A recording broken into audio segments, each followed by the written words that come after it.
साचा आपण वगळला, त्याचा विषयच नाही राहिला. आता हा यंत्र आहे. ह्या यंत्राने तुम्ही एक एकर बोलू आपण, 2 एकर नाही, अर्धा एकर, 1 एकर. घरी माणूस जरी नसेल कोणाच्या, नुसती स्त्री आहे तरी ते ह्या यंत्राने 1 एकर 2 एकर शेती एकटी स्त्री घरातली करू शकते. धानही करू शकते, गहूही करू शकते, कुठलाही भाजीपाला. आता मी इथे चालवून बघितलं, भेंडीचा बी पडलं, म्हणजे त्या शेतकऱ्यांनी भेंडी लावली. आता हा शेतकरी, आता मला हे भाऊ सांगतायत की हा अश्विन गोस्वामीचा यंत्र आहे. अश्विन गोस्वामी 2017 पासून यासाठी करतो. यांच्या गावचे शेतकरी आहेत आणि चांगले ओळखीचे आहेत. 17 म्हणजे 9 वर्ष झाल्याच्या गोष्टी. तेव्हा आता हा यंत्र मला माहीत नव्हता, मीच घेऊन दिलो. हा यंत्र मीच घेऊन दिलो मागच्या 2 महिन्यात नागपूरवरून. त्यांना भाऊने सांगितलं त्यांचं यंत्र आहे, त्याने भेंडी लावली होती. तसं आपण कुठलीही जे आपण बी लावतो डायरेक्ट सरळ, कुठलंही शेंगदाणा असेल, वाल असेल, राजमा असेल, तूर असेल, सोयाबीन, कापूस, भात, गहू, कोणतंही, धनासुद्धा लावू शकता तुम्ही, मोहरीसुद्धा लावू शकता. याच्यामध्ये 12 प्लेट आहेत, 12 प्लेट वेगवेगळ्या. तसं याच्यामध्ये सिस्टम दिली आहे. आता याच्यामध्ये गहू टाकलं आहे आपण, गव्हाची प्लेट टाकली आहे. तर ते गव्हाची प्लेट आणि गहू टाकलं आहे म्हणून मी चालवून बघतो.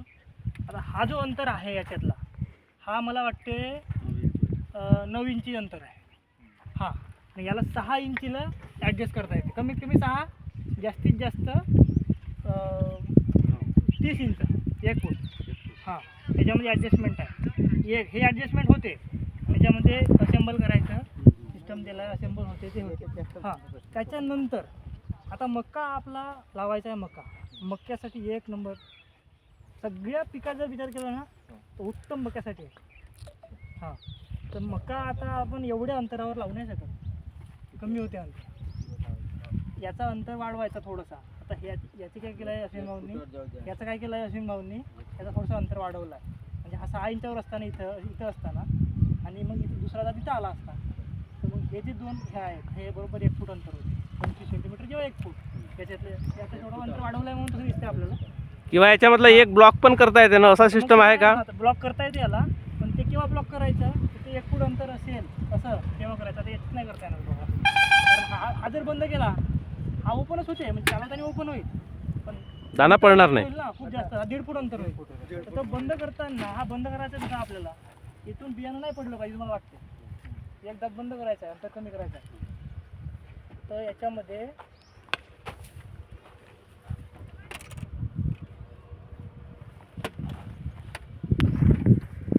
हे काढायचे आणि जो दात बंद करायचा आहे, तिथून बियाणं पडलं नाही पाहिजे असं वाटते आपल्याला. हा स्क्रू दिला आहे. आता हा स्क्रू इथे सरळ राहते ह्या ह्याच्यामध्ये. आता हा ॲडजस्ट केल्यामुळे दात काढून ठेवला त्याच्यातले. मला वाटते 3-4 दात निघले असतील, त्याच्यामध्ये जास्त जात असतात, कारण हा थोडं अंतर वाढवलं आहे म्हणून. आता याने हा SRTचा अंतर म्हणून आम्ही थोडं केलं आहे, वाढवलं. तर हा जो स्क्रू काढला, हा सहज स्क्रू निघते स्क्रूड्रायव्हरनी. हा काढला की हा दात असं ओपन होते, त्याच्यातून बियाणं नाही पडलं. असं आहे. म्हणजे हा इथून बंद होऊन जाईल, बॉक्स आतमधला बॉक्स बंद होतो. हां, बियाणं त्याच्यात जातच नाही. बंद. हे असं आहे. आता यांनी कसं आहे, आता याने फक्त आपण बियाणं लावू शकतो का, तर बियाणं तर लावू शकतो, याने आपण खतही देऊ शकतो. पण खतं सोबत नाही, नंतर नुसतं खत द्यायचं तुम्हाला. पण आता कसं आहे, आपण मक्याला खत टाकतो. मक्याला कसं खत टाकतो आपण, वरती टाकतो, पाणी देतो, ते अर्ध खत लागतं, अर्ध खत वरती जायचं. तर यांनी मक्याला खत, पहिलं दुसरं जे खत आपण देतो खालती लहान असताना मका, यानं जर दिलं ना, ते काय होते, ते माती आड होऊन जाते, वरती राहत नाही, ते शेवटपर्यंत लागत राहते. आता खत देताना कसं आहे, त्याच्यामध्ये ब्रश आहे.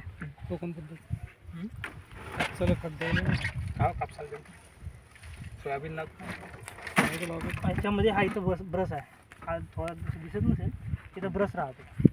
तो ब्रश काय करते, कोणत्याही सीडला पुश करते, पुढे ढकलते त्या याच्यामध्ये, त्या चाळणीत, आणि ह्या चाळणीतून मग इथे येते. तर तो ब्रश खराब व्हायला नाही पाहिजे.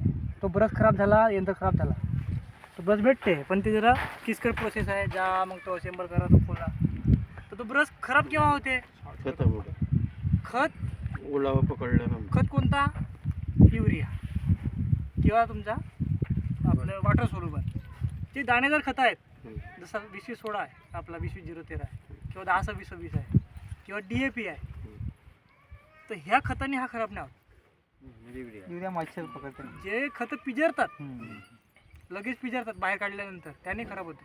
सुफलाचे नाही नाही नाही पिजरत तो एकदम 5-6 दिवस 8 दिवस ठेवल्या तेव्हा तू त्याला बायचवर पकडते, असं लगेच नाही पकडत. तर दाणेदार खतं तुम्ही देऊ शकता.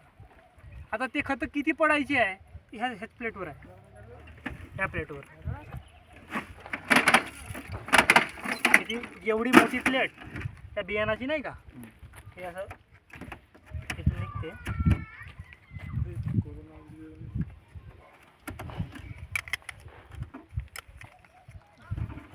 याच्यामध्ये गव्हाची प्लेट लावली होती म्हणून आपण गहू टाकला.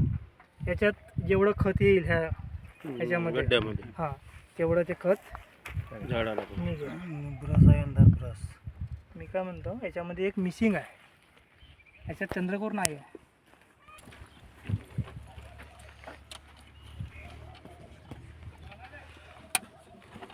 चालू बघू आता आपण. आता इथे नाही चालू, इथे बियाणं दिसलं नाही पडायला. इथे चालू करा.